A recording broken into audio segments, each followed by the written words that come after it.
किसी गांव में एक सेठ रहता था।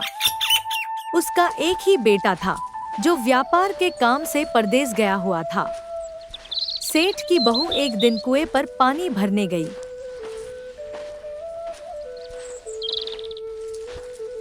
घड़ा जब भर गया तो उसे उठाकर कुएं के मुंडेर पर रख दिया और अपना हाथ मुंह धोने लगी। तभी कहीं से 4 राहगीर वहां आ पहुंचे। बहन, मैं बहुत प्यासा हूँ, क्या मुझे पानी पिला दोगी? सेठ की बहू को पानी पिलाने में थोड़ी झिझक महसूस हुई। उसके पास लोटा या गिलास भी नहीं था जिससे वह पानी पिला देती। इसी कारण वहां उन राहगीरों को पानी पिलाना उसे ठीक नहीं लगा।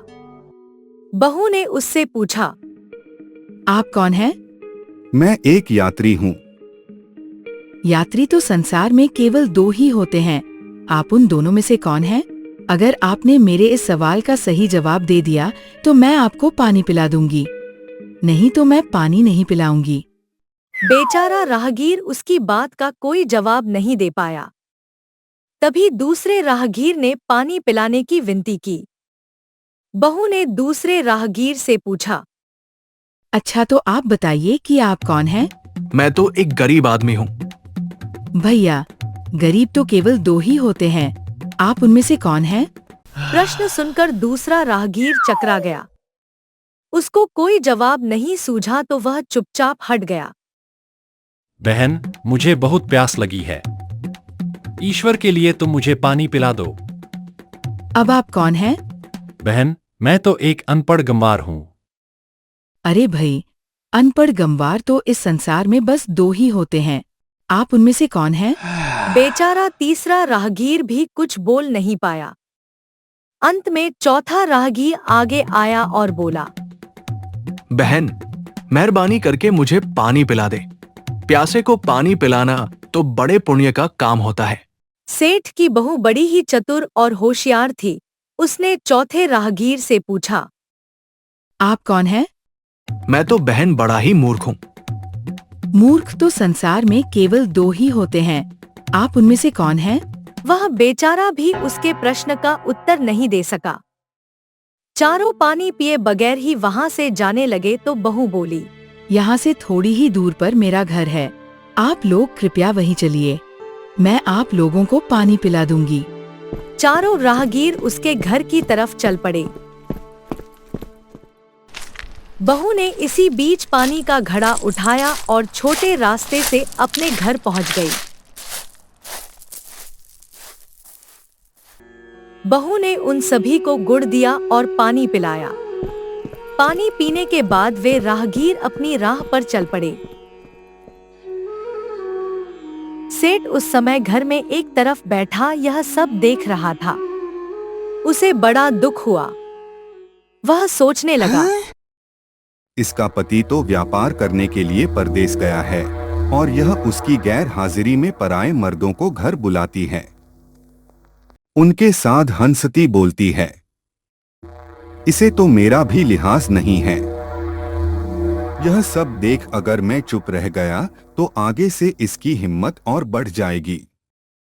मेरे सामने इसे किसी से बोलते बतियाते शर्म नहीं आती तो मेरे पीछे न जाने क्या क्या करती होगी। फिर एक बात यह भी है कि बीमारी कोई अपने आप ठीक नहीं होती, उसके लिए वैद्य के पास जाना पड़ता है। क्यों न इसका फैसला राजा पर ही छोड़ दूं। यही महाराज। सोचता वह सीधा राजा के पास जा पहुंचा और महाराज। अपनी परेशानी बताई।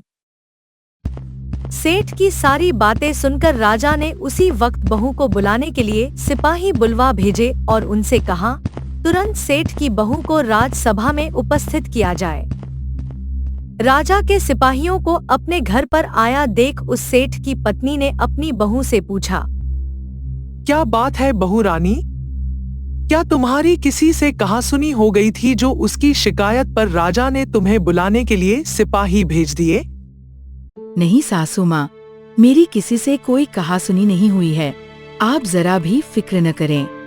सास को आश्वस्त कर वह सिपाहियों से बोली, तुम पहले अपने राजा से ये पूछकर आओ कि उन्होंने मुझे किस रूप में बुलाया है। बहन, बेटी या फिर बहू के रूप में? किस रूप में मैं उनकी राजसभा में मैं आऊं? बहू की बात सुन सिपाही वापस चले गए। उन्होंने राजा को सारी बातें बताई। राजा ने तुरंत आदेश दिया कि पालकी लेकर जाओ और कहना कि उसे बहू के रूप में बुलाया गया है।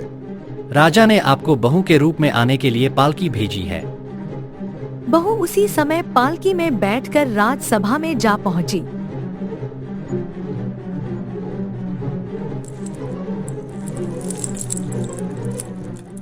तुम दूसरे पुरुषों को घर क्यों बुला लाई जबकि तुम्हारा पति घर पर नहीं है? महाराज, मैंने तो केवल कर्तव्य का पालन किया। प्यासे पथिकों को पानी पिलाना कोई अपराध नहीं है।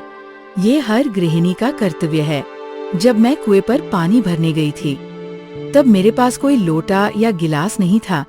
इसी कारण उन राहगीरों को कुएं पर पानी नहीं पिलाया। उन्हें बड़ी प्यास लगी थी और मैं उन्हें पानी पिलाना चाहती थी। इसीलिए उनसे मैंने मुश्किल प्रश्न पूछे और जब वे उनका उत्तर नहीं दे पाए तो उन्हें घर बुला लाई। भला मैं भी तो सुनूं कि वे कौन से प्रश्न थे जिनका उत्तर वे लोग नहीं दे पाए। बहू ने तब वे सभी प्रश्न दोहरा दिए। बहू के प्रश्न सुन राजा और सभासद चकित रह गए। फिर राजा ने उससे कहा, हम अब तुमसे यह जानना चाहते हैं, तुम खुद ही इन प्रश्नों के उत्तर दो। महाराज, मेरी दृष्टि में पहले प्रश्न का उत्तर है कि संसार में सिर्फ 2 ही यात्री हैं, सूर्य और चंद्रमा। मेरे दूसरे प्रश्न का उत्तर है कि बहू और गाय इस पृथ्वी पर ऐसे 2 प्राणी हैं जो गरीब है। अब मैं तीसरे प्रश्न का उत्तर सुनाती हूँ। महाराज, हर इंसान के साथ हमेशा अनपढ़ गंवारों की तरह जो हमेशा चलते रहते हैं, वे हैं भोजन और पानी। चौथे आदमी ने कहा था कि वह मूर्ख है, और जब मैंने उससे पूछा कि मूर्ख तो 2 ही होते हैं, तुम उनमें से कौन से मूर्ख हो, तो वो उत्तर नहीं दे पाया। क्या तुम्हारी नजर में इस संसार में सिर्फ 2 ही मूर्ख हैं? हाँ महाराज, इस घड़ी, इस समय मेरी नजर में सिर्फ 2 ही मूर्ख है। तुरंत बतलाओ कि वे 2 मूर्ख कौन हैं? महाराज, मेरी जान बख्श दी जाए तो मैं इसका उत्तर दूं। तुम निसंकोच होकर कहो, हम वचन देते हैं तुम्हें कोई सजा नहीं दी जाएगी। महाराज, मेरे सामने इस वक्त बस 2 ही मूर्ख हैं। पहले मूर्ख तो मेरे ससुर जी हैं, जो पूरी बात जाने बिना ही अपनी बहू की शिकायत राज दरबार में की। अगर इन्हें शक हुआ ही था तो ये पहले मुझसे पूछ तो लेते, मैं खुद ही इन्हें सारी बातें बता देती। ससुर को अपनी गलती का एहसास हुआ। उसने बहू से माफी मांगी। बहू चुप रही। और दूसरा मूर्ख कौन है? दूसरा मूर्ख खुद इस राज्य का राजा है, जिसने अपनी बहू की मान मर्यादा का जरा भी ख्याल नहीं किया और सोचे समझे बिना ही बहू को भरी राजसभा में बुलवा लिया। बहू की बात सुनकर राजा पहले तो क्रोध से आग बबूला हो गया, परंतु तभी सारी बातें उसकी समझ में आ गई। समझ में आने पर राजा ने बहू को उसकी समझदारी और चतुराई की सराहना करते हुए उसे ढेर सारे पुरस्कार देकर सम्मान सहित विदा किया। इस दुनिया में मूर्ख वही नहीं होते जो कम पढ़े लिखे हों। मूर्ख वो भी होते हैं जो बिना सोचे समझे दूसरों पर इल्जाम लगा देते हैं। अगर थोड़ा धैर्य रखा जाए, समझदारी से बात की जाए, तो न घर की इज्जत जाती है, न किसी का दिल दुखता है। यही सीख है इस कहानी की। अगर आपको हमारी ये कहानी पसंद आई हो, तो हमारे चैनल बच्चों की कहानियाँ को सब्सक्राइब जरूर करें।